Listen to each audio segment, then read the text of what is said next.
Welcome, seeker of truth. If you are here, it is not by accident. Something within you, beyond thought, beyond logic, has called you to this moment. A whisper from the depths of your soul. A stirring you have felt in silent hours. A knowing that the world you see is only a shadow of what truly is. Today, you and I begin a journey beyond the visible. A journey to ancient knowledge, hidden in plain sight, passed through mystery schools, veiled in symbols, encoded in light. This is not just another video. It is an initiation, a moment of remembrance. You are not just flesh and bone. You are mind. You are vibration. You are consciousness exploring itself. And there exists a sacred text, a key to unlocking the mechanics of this vast and intelligent universe. A book whispered through the ages called Kybalion. In this first episode, we open its cover, not just with our hands, but with our awareness. What is the Kybalion? Why has it remained hidden in plain sight? And why now, in this era of chaos, change, and awakening, is it more important than ever to understand the universal laws it reveals? Stay present. Breathe in deeply. You are exactly where you are meant to be. Let us begin. Long before the rise and fall of empires, before religions were born and science named the stars, there was a body of knowledge, pure, undistorted, whispered from soul to soul across generations. This wisdom was not written in textbooks or etched into stone, but encoded into the very fabric of reality. It existed in vibration and rhythm, in silence. And in time, it found form, not in the hands of conquerors or kings, but in the hearts of the awakened. The Kybalion is a crystallization of that timeless wisdom, a sacred condensation of Hermetic philosophy, the spiritual science attributed to a mysterious master known as Hermes Trismegistus.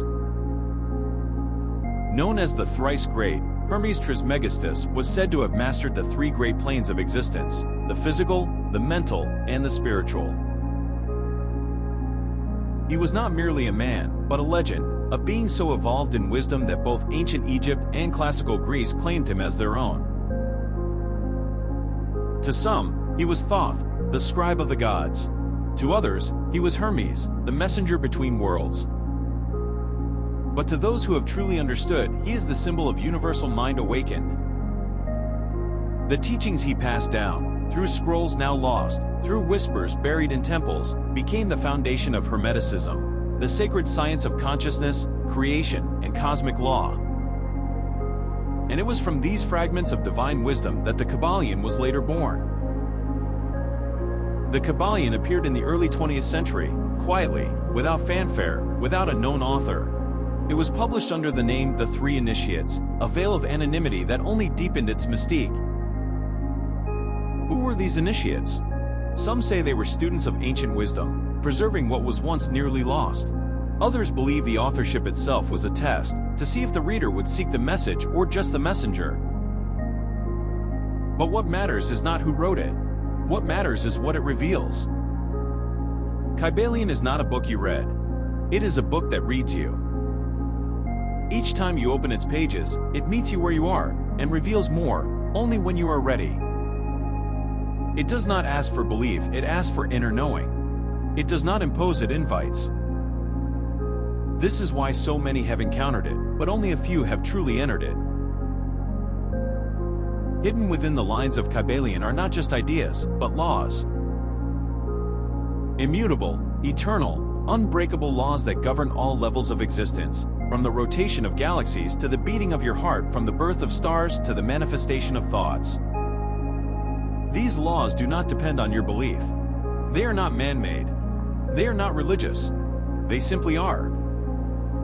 And just as the law of gravity does not ask for your permission, the 7 Hermetic Principles revealed in Kybalion operate whether you are conscious of them or not. But to understand them, to align with them, is to unlock the very architecture of reality itself. To awaken is not to escape the world, it is to master it. The Kybalion does not give you power, it reminds you that you have had it all along. The laws it reveals are not meant to be worshipped, they are meant to be used. Not in ceremony but in choice. Not in ritual but in rhythm. Not in hope but in harmony. Every thought you think, every emotion you feel, every word you speak is a frequency, a vibration that moves through the invisible web of creation.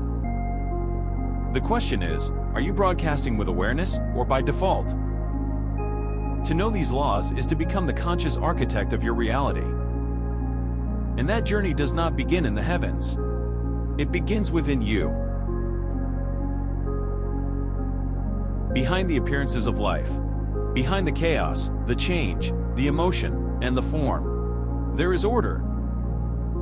A structure, a code. Not a man-made one, but one woven into the very light that makes up stars, the very breath that fills your lungs. The ancient Hermetic teachings, passed down through Kybalion, speak of 7 universal principles. They are not arbitrary. They are not mystical metaphors. They are the blueprint of how reality functions, across all dimensions, all timelines, all beings. Everything you experience, from gravity, to thoughts, to love, to creation itself, is governed by these laws. And once you understand them, you begin to see the hidden architecture behind your life. It is as if the fog lifts, and the code becomes clear. The first principle is mentalism. The all is mind, the universe is mental.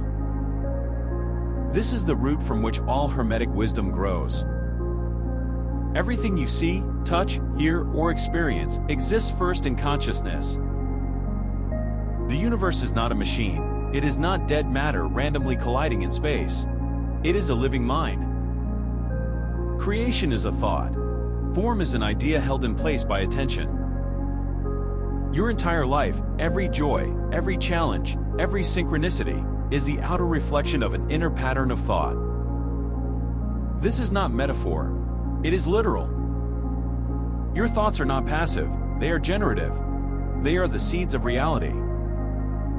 And when you begin to treat them that way, your life begins to shift. The second principle is correspondence. As above, so below. As within, so without. This is not poetry, it is physics of the soul. Reality is holographic. The patterns that govern the cosmos also govern your breath, your thoughts, your cells. You are not separate from the universe, you are a fractile of it. The same laws that move the planets move your emotions. The same symmetry found in galaxies is reflected in the structure of your DNA. As you evolve inwardly, your outer world reshapes to match. This is why no true change happens outside of you, until it happens within you. Want to shift your reality? Shift your frequency. The outer is the echo. The inner is the cause. The third principle is vibration. Nothing rests, everything moves, everything vibrates. In a universe of energy, stillness is an illusion. Every atom, every star, every thought, every feeling is in motion. Your words carry a frequency. Your emotions emit a tone. Your beliefs hum at a specific resonance. This is why some people uplift you, and others drain you. It is vibration. This is why music can heal, or hurt. It is vibration. This is why intentions backed by emotion create real results. It is vibration. You are not just a body, you are an instrument. And the life you experience is the music you are playing. The more consciously you tune yourself, through thought, breath, feeling, and presence, the more harmonious your reality becomes. The fourth principle is polarity. Everything is dual, everything has poles, everything has its pair of opposites. Light and dark, hot and cold, love and hate, fear and courage.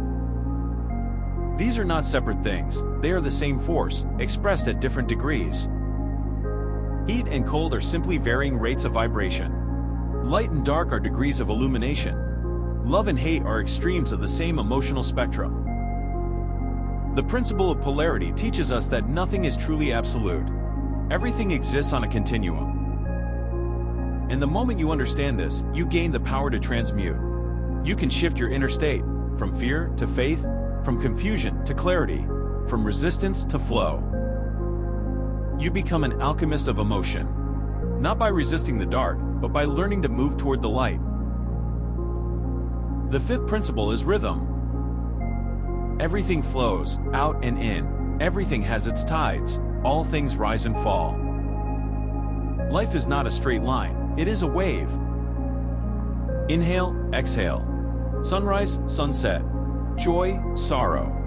Growth, rest. Rhythm is the heartbeat of the universe. And just as the ocean has its tides, so does your mind, your body, your destiny. When you resist the rhythm, you suffer. When you ride it, you rise. The wise do not panic in the valley, they understand the peak will come. The wise do not cling to the summit, they know the descent is natural. Rhythm teaches us to surrender to the flow, and in doing so, we align with the dance of the cosmos. This is not about control. It is about timing. The sixth principle is cause and effect. Every cause has its effect. Every effect has its cause. Nothing happens by chance.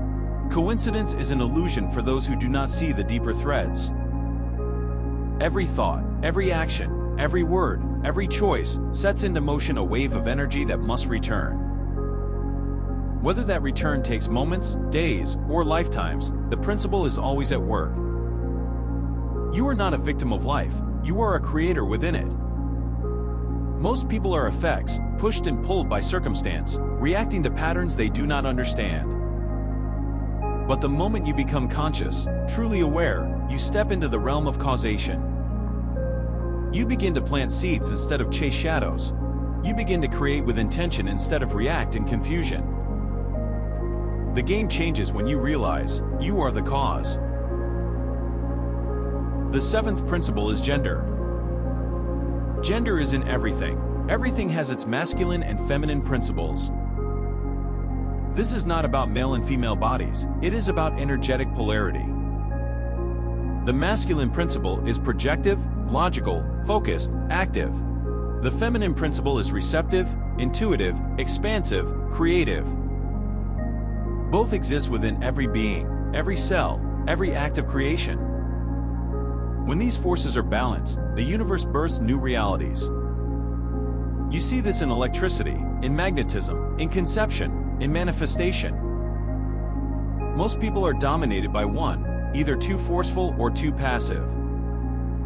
But Hermetic wisdom teaches integration. To create powerfully, you must unite these inner forces. To act with clarity and presence while receiving with trust and surrender. This is the sacred dance of creation. And when you master it, you stop chasing your dreams. You become the womb from which they are born. Knowing the seven principles is not the goal. Embodying them is. These laws are not philosophy to be admired, they are tools to be used. In your thoughts, in your words, in your decisions. This is where the true magic happens. Not in theory, but in practice. You do not align with the universe by waiting, wishing, or memorizing ancient texts. You align with the universe by becoming what you now know. You wake up and remember. Your mind creates. Your inner world reflects outward. Your energy is your message. Each day is a ritual. Each breath is a chance to return to truth. Each choice is an offering to the field of creation. You are not here to be passive. You are here to become a conscious participant in the divine unfolding of life. When you begin to live these laws, truly live them, something extraordinary happens. You stop reacting. You start responding. You stop waiting for signs. You start becoming the signal. People feel it. Circumstances shift. Opportunities align. Not because the world changed, but because you did. The Hermetic Principles are not magic tricks. They are the scaffolding of reality. When you live in alignment with them, you enter flow. And in flow, you do not chase. You attract. You do not force. You harmonize. You do not worship the laws. You become a vessel through which they express. The Kybalion is not just a book. It is a mirror. It reflects back what you are ready to see, and it waits in silence until you are ready to see more. It doesn't promise comfort, it offers clarity. And in that clarity, you may remember something ancient, something you've always known. That the power is not in the page, it's in you. These laws were never meant to be obeyed. They were meant to be embodied. You are the mental plane. You are the point of reflection. You are the rhythm in motion. You are the polarities united. You are the breath between cause and effect. You are the masculine and feminine in sacred balance. You are not separate from the universe. You are the universe, remembering itself.